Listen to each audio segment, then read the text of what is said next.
जिस दिन ये घटना हुई उसी दिन हमने कहा कि अब हमको कुछ बड़े कदम इस रूप में उठाने पड़ेंगे।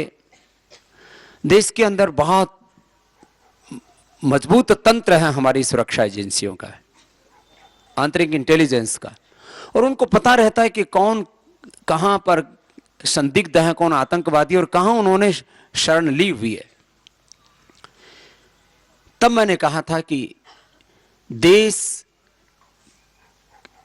के अंदर कोई भी आतंकवादी या सीमा पार से कोई आतंकवादी भारत में घुस के आता है, वो एक भी आतंकवादी जिंदा नहीं रहना चाहिए। इन आतंकवादियों को जो पनाह देते हैं, चाहे वो मसूद अजहर हो या वह हाफिज सईद हो, इनको जिंदा या मुर्दा मोदी जी को भारत लाना चाहिए या वहीं उनको ओसामा बिन लादेन की तरह दफन कर देना चाहिए। यद्यपि इससे आतंकवादी और बौखलाए, और पतंजलि के बारे में मैंने तो पहली बार इतने नेगेटिव कमेंट्स देखे। कोई साइट्स बना रखी हैं, कोई कश्मीर के नाम पर, कोई और अलग अलग नामों के ऊपर, कि पतंजलि के इतने कुत्ते तो हमने मार दिए, इतने कुत्ते और मार देंगे, और पता नहीं क्या क्या अनाप शनाप, और जो है खूब जैसे एकदम पगला जाते हैं। मैंने कहा ये पतंजलि के कुत्ते नहीं, ये भारत माता के शेर हैं और ये जिंदा दिल रखते हैं।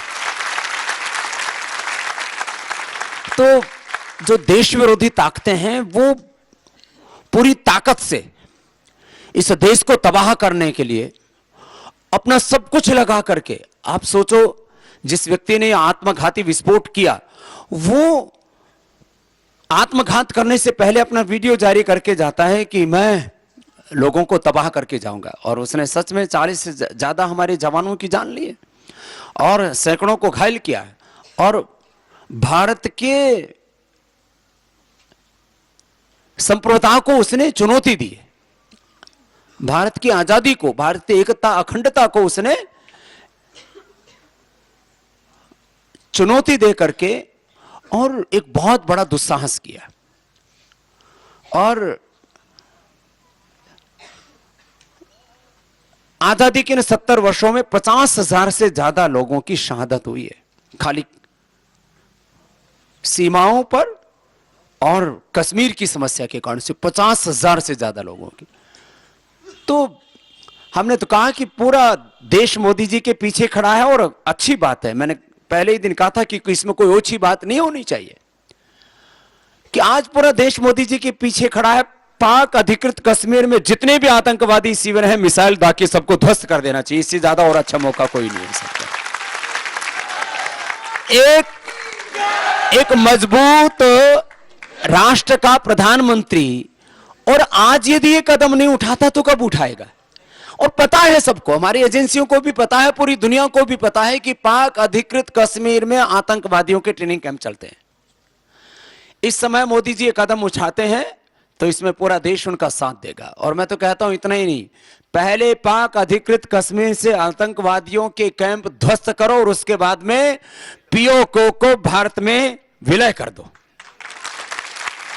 और यदि इतना ताकतवर मुल्क होकर के, जिसकी मिलिट्री और पैरामिलिट्री की लाखों की संख्या, जो परमाणु शक्ति संपन्न राष्ट्र है, हमें अपने आजादी को बचाने का अधिकार है, अपने सम्मान को बचाने का अधिकार है, अपने देश को बचाने का हमारा अधिकार है, और उसमें कुछ तो बड़े निर्णय लेने ही पड़ेंगे। और अब हमने निर्णय नहीं लिए तो मैंने कहा 50,000 से ज्यादा लोगों की तो प्रत्यक्ष परोक्ष उसमें शहादत हो चुकी है। हमने अपने जानों की जानें गंवा दी, हमने शीश अनगिनत कटवा दिए, तो हमको कुछ बड़ा तो करना पड़ेगा। जहां तक प्रश्न यह है कि मैं देश के लिए क्या करूं, जब हम ऐसे अवसर देखते हैं, जब हमारे देश को आतंकवादियों के द्वारा चुनौती दी जाती है, जब राष्ट्र विरोधी ताकतें सिर उठाती हैं और हमारे दुश्मन देश हमारे देश को तोड़ने के लिए साजिशें रचते हैं, तो उसमें जिसका जैसा सामर्थ्य है, कोई किसी जाति का है, किसी मजहब का है, किसी वर्ग का है, सबको यह लगता है कि मुझे अपनी मातृभूमि के लिए क्या करना है, मैं इसके लिए तत्पर हूं। तो यद्यपि सबको सीमाओं पर जाकर के युद्ध नहीं करना है, लेकिन जब कोई ऐसी बात आए देश की, तो देश से बड़ा कुछ भी नहीं होता है। इसलिए पतंजलि योगपीठ ने, जैसे कि पूज्य श्रद्धेय आचार्य ने कहा कि राष्ट्र धर्म और अध्यात्म धर्म, राष्ट्रवाद और अध्यात्मवाद, ये हमारा विचार है, ये हमारा सिद्धांत है, हमारा ध्येय है। जब देश की बात आएगी तो पूरे देश में पतंजलि सबसे आगे खड़ा मिलेगा, अग्रिम पंक्ति के अंदर, सब तरह से। क्योंकि हम मानते हैं कि देश से बड़ा कुछ भी नहीं होता, देश से बड़ा कोई धर्म, कोई संस्कृति भी नहीं होती, सभ्यता नहीं। क्योंकि धर्म, संस्कृति और सभ्यताएं वहीं पर विकसित होती है जब हमारी सरजमी बचती है। जब देश नहीं बचेगा तो धर्म, संस्कृति, यहां की आवाम, कुछ भी शेष नहीं रहेगा। इसलिए देश सबसे बड़ा होता है और राष्ट्र धर्म, राष्ट्र प्रेम, राष्ट्रहित सबसे बड़ा होता है। और इस शहादत में, पुलवामा में जो भी शहीद हुए हैं, हम उन परिवारों से भी संपर्क करेंगे। और अभी तो पूरा देश उनके साथ खड़ा है, सरकारें भी कोई 10, कोई 20-25 लाख रुपए की मदद कर रहे हैं उन शहीद परिवारों को, के बच्चों को पढ़ाने के लिए, उन बच्चों का भविष्य बनाने के लिए। जिस भी परिवार की आवश्यकता होगी, पतंजलि उस परिवार के बच्चों को शिक्षा और संस्कार देकर के स्वावलंबी, आत्मनिर्भर बनाएगा। क्योंकि एक दिन शहीदों की शहादत को सलाम करने मात्र से देशभक्ति पूरी नहीं हो जाती। देशभक्ति एक बहुत बड़ा उत्तरदायित्व है। आप सोचिए, मैं तो देख रहा था एक 2 साल का बच्चा जिसको पता भी नहीं है कि जिंदगी और मौत क्या होती है, वो अपने बाप की चिता को मुखाग्नि दे रहा था। हम लोग जब ऐसा सोचते भी हैं तो दिल भर आता है कि 2 साल का बच्चा जिसको ये नहीं पता हो कि जिंदगी क्या होती है, मौत क्या होती है, वो अपने पिता को चिताग्नि दे रहा है। मीन्स उसको तो पता भी नहीं, लोग उसको सामने खड़ा कर रहे हैं, उसके हाथ से उसको चिताग्नि दिला रहे। अभी बच्चा 2 साल का है, 3 साल का है, बेटी 3 साल की है, बेटा 3 साल का है, पिता शहीद हो गया। हमको पता है कि लोग 10 दिन 20 दिन आंसू बहाते हैं, फिर जिंदगी खुद जीनी पड़ती है और किस तरह से जीवन में संघर्ष करने पड़ते हैं। किसी की अभी शादी हुई थी, बच्चे तक नहीं हुए थे, उन विधवाओं का क्या होगा। और आखिर ये जो बच्चे होते हैं सीआरपीएफ में और अक्सर आर्मी में, ये गांव के लोग होते हैं, ज्यादातर किसान परिवारों के बच्चे होते हैं और बहुत सामान्य पृष्ठभूमि के लोग होते हैं जिनकी आर्थिक भूमि बहुत मजबूत नहीं होती है। और ऐसी परिस्थितियों में वो अपना सर्वस्व न्यौछावर कर देते हैं। मीन्स आदमी अपना सब कुछ दांव पर लगा के अपने जिंदगी को बचाना चाहता है, और जो अपनी जिंदगी को दांव पर लगा करके घर का क्या होगा, परिवार का क्या होगा, पत्नी और बच्चों का क्या होगा, बूढ़े माँ बाप का क्या होगा, इस सब को भुला करके जो देश के लिए न्यौछावर हो जाते हैं, इससे बड़ा कोई धर्म नहीं, इससे बड़ी कोई सेवा नहीं, इससे बड़ा कोई बलिदान नहीं, इससे बड़ा कोई त्याग नहीं, इससे बड़ी कोई तपस्या नहीं। तो हम अपने उन शहीदों की शहादत को, उनके त्याग को, तपस्या को, उनके बलिदान को हम सलाम करते हैं और अपना जो उत्तरदायित्व है हम उसको निभाने के लिए संकल्पित होते हैं। आप सब विद्यार्थी हैं यहाँ पर जो पतंजलि विश्वविद्यालय में, आयुर्वेद कॉलेज में अपने अपनी शिक्षा दीक्षा पा रहे हैं। हमारे भीतर ये विचार होना चाहिए कि मेरे देश के से बड़ा कुछ भी नहीं होता। ये विचार, ये विचारधारा, ये सिद्धांत, ये आपको पतंजलि ने दिया है। आप बीए, एमए, पीएचडी की डिग्री, बीएमएस की डिग्री ये तो और भी जगह पा सकते हैं, लेकिन पतंजलि का ये विचार है। अभी कुछ लोगों ने, अभी हिंदुस्तान में भी कुछ ऐसे लोग बसते हैं, कुछ लोग एक बस्ती पर खड़े होकर के बोल रहे थे इन सीआरपीएफ वालों को मार करके ठीक किया कश्मीरी के लोगों ने।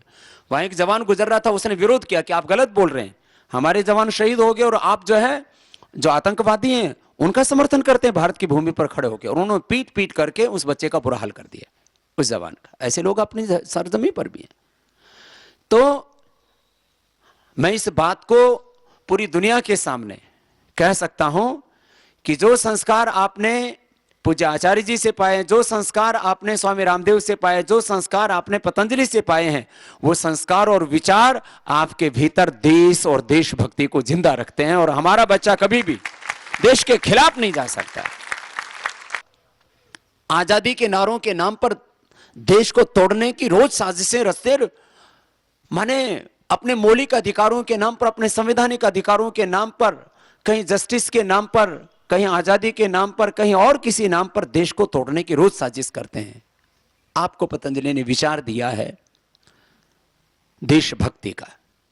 दूसरा, मैं अपने देश के लिए क्या कंट्रीब्यूट कर सकता हूं, यह देशभक्ति है। जब देश की बात आए तो हम देश के साथ खड़े हैं, लड़ेंगे, लेकिन मैं अपने देश के लिए क्या कर सकता हूं। पूज्य आचार्य जी यहां पर बैठे हैं, मैं यहां पर बैठा हूं तुम्हारे सामने। हम अनपढ़ मां बाप के घर से आए, खेती बाड़ी करना, चौकीदारी करना, सामान्य कार्य करके अपने धर्म के, अपनी संस्कृति के लिए जीना और पाप की तरफ एक भी कदम नहीं धरना। हम लोग गांव से आए, हमें पता है गरीबी क्या होती है, हमें पता है अभाव क्या होता है, भूख क्या होती है, बेबसी क्या होती है, लाचारी क्या होती है।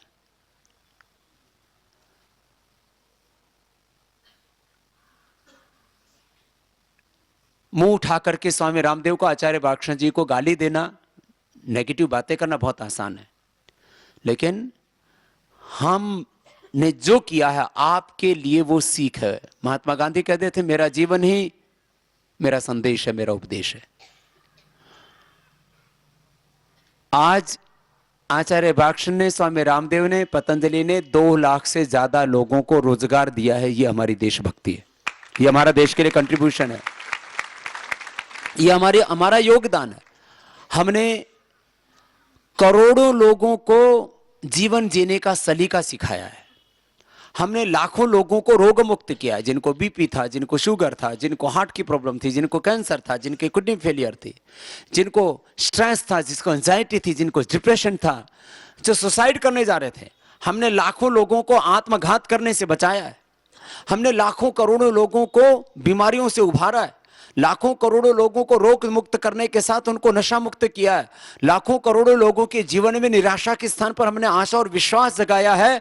और इस देश में जो देशद्रोह की साजिश रचते हैं, उनके सामने हमने देशभक्ति का झंडा पूरी दुनिया में फहराया है। पूरी दुनिया में हमने भारत के तिरंगे का सम्मान बढ़ाया। इस तरह से आप लोगों को भी संकल्प लेना है कि जब एक अनपढ़ मां बाप के घर से, एक सामान्य परिवार से, एक बेबसी और लाचारी से, जिंदगी के हर संकट और समस्याओं से जूझते हुए एक आचार्य, एक सन्यासी देश के लिए इतना बड़ा काम कर सकता, तो मैं भी अपने देश के लिए करूंगा। माने हम लोगों को संघर्षों के बीच में अपने जीवन के पथ पर आगे बढ़ना है। हम लोगों ने आज ये पूरा पतंजलि योग पीठ हो, पतंजलि विश्वविद्यालय हो, पतंजलि आयुर्वेदिक कॉलेज हो, चाहे वो पतंजलि गुरुकुलम हो, वैदिक गुरुकुलम हो, वैदिक कन्या गुरुकुलम हो, चाहे आचार्य कुलम हो, आज ये संस्था और संगठन जो विस्तार किया, इसके पीछे कोई पाने की भावना नहीं है। हम अपने देश में क्या सर्वश्रेष्ठ योगदान दे सकते हैं अपने देश को अच्छा बनाने के लिए। मैंने बार बार कहा है, हम एक लाचार भारत नहीं देखना चाहते।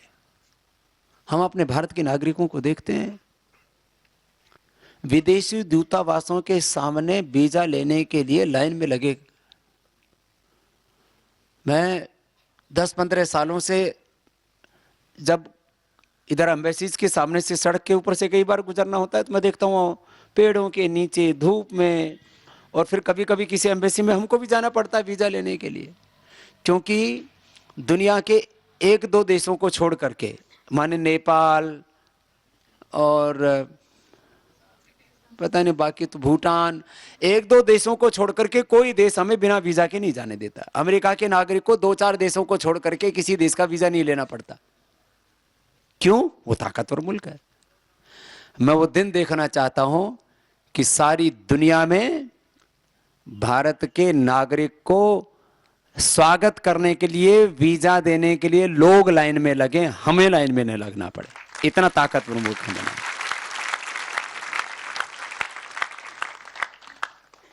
अमेरिका का पासपोर्ट जिसके पास में होता है, कहता है ऑन स्पॉट वीजा मिल जाएगा उसको। दूसरे देश में जाकर के, जहां अरेवल वीजा मिलता है उनको, मैक्सिमम देशों के अंदर अरेवल वीजा मिलता है। हम लोगों को अराइवल होने के बाद में वापस भेज दिया जाता है। वहां क्वेश्चनिंग होती है, वीजा देने के बाद में वापस भेज देते हैं। यदि आप ठीक से आंसर नहीं कर पाते हैं तो। कई बार तो हम ही फंसे, वापस तो नहीं भेजा, हमसे पूछा आप कहाँ जा रहे हैं, मैंने कहा योग करने जा रहे हैं। बोले कहाँ जाएंगे, मैंने कहा एड्रेस नहीं पता है। तो बोले किसको पता है, मैंने कहा ये पीछे वाले को पता होगा, इससे पूछ लो। तो मैं इस बात को कह रहा हूं, चलो आज तो हमें दुनिया पहचानने लग गई है। भारत के आदमी को, मुझे बड़ा आश्चर्य होता था जब अमेरिका और कनाडा का, ब्रिटेन का जो है वीजा लग जाता था, तो वीजा लगने पर हनुमान जी का प्रसाद बांटता था कि मेरा वीजा लग गया। भारत के एम्बेसीज में कहीं लाइन नहीं लगती वीजा लेने के लिए। हमें सब लोगों को, आप लोगों को, अभी हमने जिस तरह से पिछले 25 वर्ष मेहनत की और आगे 50 साल देश के लिए आगे संघर्ष करने के लिए तैयार है, आप लोगों को 25 वर्ष मेहनत करके ऐसा भारत बना देना है जैसे कि पूरी दुनिया के लोग भारत के एम्बेसीज के अंदर वीजा लेने के लिए लाइन में खड़े। ये हमारी देशभक्ति होगी।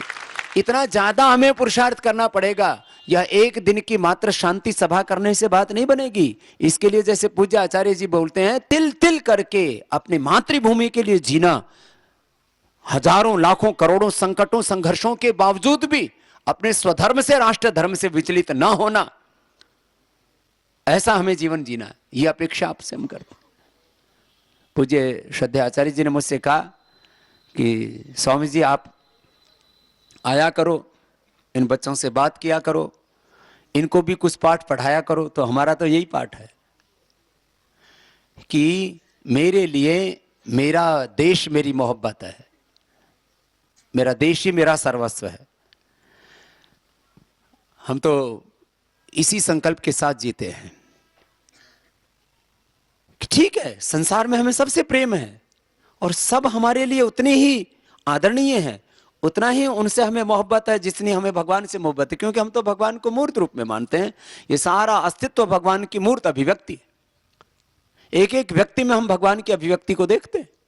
लेकिन देश को हम मात्र मिट्टी का टुकड़ा नहीं मानते हैं। जो हम लोग, ठीक है, कुछ लोगों को गाना अच्छा आता होगा, उनको लय स्वर ताल अच्छा आता होगा, पीछे का म्यूजिक अच्छा कर लेते होंगे, लेकिन हम लोग तो इन संकल्पों में बचपन से जीते रहे हैं।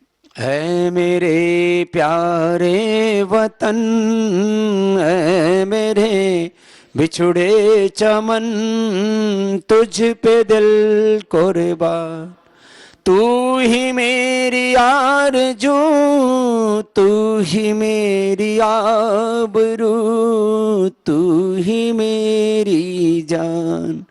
माँ का दिल बन के कभी सीने से लग जाता है तू, और कभी नन्ही सी बेटी बन के याद आता है तू।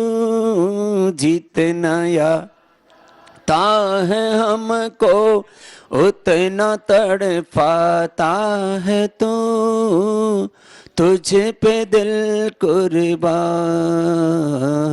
है मेरे प्यारे वतन, है मेरे बिछुड़े चमन, तुझ पे दिल कुर्बान, तुझ पे दिल कुर्बान। इतना मोहब्बत, इतना प्यार, इतनी संजीदगी अपने देश के साथ की। मेरा देश मेरी माँ है। आप लोगों को तो रोज हम वेद का मंत्र बोलते हैं, माता भूमि ही पुत्रो हम पृथिव्या। अपनी डायरी में, अपने माइंड में, अपने थॉट प्रोसेस में इस बात को हम हमेशा मजबूती से बिठा के रखें कि देश मेरा माँ की तरह प्यारा है। तो इस संकल्प के साथ आज आपने ये श्रद्धांजलि यज्ञ किया है अपने शहीदों की शहादत के लिए, और अपने आप को इसके लिए तैयार करें कि मुझे एक शक्तिशाली भारत बनाना है। आर्थिक दृष्टि से, आध्यात्मिक दृष्टि से, वैचारिक दृष्टि से, ज्ञान की दृष्टि से, विज्ञान की दृष्टि से, सैन्य ताकत की दृष्टि से। जैसे इजराइल का कोई भी नागरिक वो कम से कम 1 साल तो सेना में सेवा देता है। कितना ही बड़ा डॉक्टर हो, इंजीनियर हो, साइंटिस्ट हो, बिजनेसमैन हो, हमारे यहाँ कहते हैं अजी हमको तो फौज में नहीं जाना जी, हम तो जी वो है जी, हम तो जी फला है जी, हम तो ये। हर आदमी 1 साल सेना में, फिर इतनी कमाई करता है वो कि आज पर कैपिटा इनकम में सारी दुनिया में यदि सबसे ज्यादा कोई ताकतवर लोग हैं तो जुइस लोग हैं। पर कैपिटा इनकम पूरी दुनिया की 750 करोड़ के करीब आबादी हो गई है पूरी दुनिया की। सबसे ज्यादा पर कैपिटा इनकम में कोई लोग हैं तो जुइस लोग हैं, और वो इतने ताकतवर हैं, एक नागरिक उनका पूरी दुनिया में, एक नागरिक सिंगल। हमारे यहां तो मैंने कहा 50,000 से ज्यादा लोगों के तो सिर कट चुके हैं, शहादत हो चुकी है। एक आदमी इजराइल का जुइस आदमी कहीं पर पूरी दुनिया में, मजाल यदि उसको कहीं कोई आंच आ जाती है तो पूरा देश उसके पीछे खड़ा हो जाता है। इसी को तो नागरिकता कहते हैं। सिटीजनशिप खाली कानून नियम लादने के लिए नहीं होती है, सिटीजनशिप खाली टैक्स लेने के लिए नहीं होती है, सिटीजनशिप खाली इसलिए नहीं होती है कि हम लोग को वायलेट ना करें, हम टैक्स पे करें। सिटीजनशिप मात्र खाली कोई अपना आईडी कार्ड बनाने के लिए, कोई वीजा और पासपोर्ट लेने के लिए नहीं होती है। सिटीजनशिप इस बात के लिए होती है कि यदि आपके साथ कोई दुर्घटना होती है तो पूरा देश आपके पीछे खड़ा है। ऐसा ताकतवर मुल्क यदि इजराइल बन सकता है, एक 85 लाख की आबादी वाला, तो हम अपने हिंदुस्तान को ताकतवर बनाएं, ये हमारी देशभक्ति है। और ऐसा करने के लिए हम लोगों को बहुत पुरुषार्थ करना पड़ेगा। फिर हमको ये नहीं कहना पड़ेगा बच्चों ऐसा बनो, ऐसा बनो, वैसा बनो। आप बनोगे वैसे और आपसे देश बनेगा, क्योंकि हम महान होंगे तो हमारा देश महान होगा, हम समर्थ होंगे तो हमारा देश समर्थ होगा, हम चरित्रवान होंगे तो हमारा देश चरित्रवान होगा। मैं अपेक्षा करता हूं कि आप सब भी ऐसे बनेंगे, हमारे देश के जवान ऐसे बनेंगे, और तब हमारा हिंदुस्तान एक बहुत ही महान देश कहलाएगा। इस संकल्प के साथ कि आप सब एक एक हमारा पतंजलि योगपीठ का जवान, हमारे विश्वविद्यालय के एक एक हमारे विद्यार्थी, हमारे आयुर्वेद कॉलेज के एक एक हमारे डॉक्टर, ये अपने आप में एक भारत की शक्ति और अभिव्यक्ति बनेंगे। हमने बार बार आपको कहा है कि मैं एक व्यक्ति नहीं, मैं संपूर्ण राष्ट्र का प्रतिनिधि हूँ, मुझ में भारत बसता है। इस संकल्प के साथ आप हर पल जिए। आप सबको मेरा बहुत बहुत प्रणाम, और उन जवानों को, उन शहीदों को जिन्होंने अपने शहादत दे करके, अपने प्राणों की आहुति दे करके, स्वयं को न्यौछावर करके इस भारत की एकता, अखंडता, संप्रभुता की रक्षा की है, उन जवानों की शहादत को, और जो अपने पीछे एक बहुत बड़ी पीड़ा छोड़ करके चले गए हैं, जैसा कि पूज्य आचार्य श्री ने कहा, उनके परिवारों को भगवान हिम्मत दे, ढाढ़स दे, इस दुख से बाहर निकलने की शक्ति दे। जज्बा बहुत होता है देश के लिए, क्योंकि मैंने आज तक एक भी परिवार नहीं देखा जिस परिवार ने शहादत दी इस देश के लिए, किसी भी परिवार को कभी मैंने अफसोस में नहीं देखा है, लेकिन एक आक्रोश में ज़रूर देखा है। अफसोस नहीं है कुछ भी, एक नहीं और भी मेरे कौख से जो बच्चे पैदा हुए हैं, मैं देश के लिए कुर्बान करने के लिए, न्यौछावर करने के लिए तैयार हूँ। ये हमने माताओं बहनों के मुख से सुना है, लेकिन अफसोस नहीं, आक्रोश तो रहता ही है कि कब तक हम हमारे जवानों के सिर कटते रहेंगे। हमें कुछ बड़ा करना पड़ेगा। और मैंने जो कि उनको एक परिवार में एक बहुत बड़ा दर्द और बहुत बड़ा एक सदमा, एक बहुत बड़ी त्रासदी, एक बहुत बड़ी गहरी वेदना और दुख वो छोड़ करके गए। उनके परिवारों को भी भगवान शक्ति दे इस दुख से की घड़ी से बाहर निकलने में, और हम उनका संबल बनेंगे, उनका साथ देंगे, क्योंकि उन्होंने अपना सब कुछ दांव पर लगा करके इस देश को बचाया है। सायंकाल श्रद्धेय आचार्य जी के नेतृत्व में पतंजलि योग पीठ फेज 1 से कैंडल मार्च निकाला गया। जब मार्च कूच कर रहा था, तब आसपास के लोग व राहगीर भी इस मार्च में सम्मिलित होते जा रहे थे। ये कैंडल मार्च पतंजलि फेज 1 से पतंजलि फेज 2 तक निकाला गया, वह पुनः इसको फेज 1 तक वापस लाया गया। इस कैंडल मार्च में भी पतंजलि विश्वविद्यालय व पतंजलि आयुर्वेद महाविद्यालय के छात्र छात्राओं के साथ साथ पतंजलि के विभिन्न संस्थानों में कार्य कर रहे हजारों कर्मयोगी भाई बहनों ने भी हिस्सा लिया। कैंडल मार्च में हजारों लोगों का जुड़ना बता रहा था कि इस कायराना कृत्य के प्रति लोगों में अत्यंत रोष व्याप्त है। इस कैंडल मार्च में कुछ लोगों ने शहीदों के सम्मान में तख्तियां ले रखी थीं। वह शहीदों के सम्मान में नारे लगा रहे थे। इस कैंडल मार्च के दौरान लोग वंदे मातरम व भारत माता की जय के नारे भी लगा रहे थे।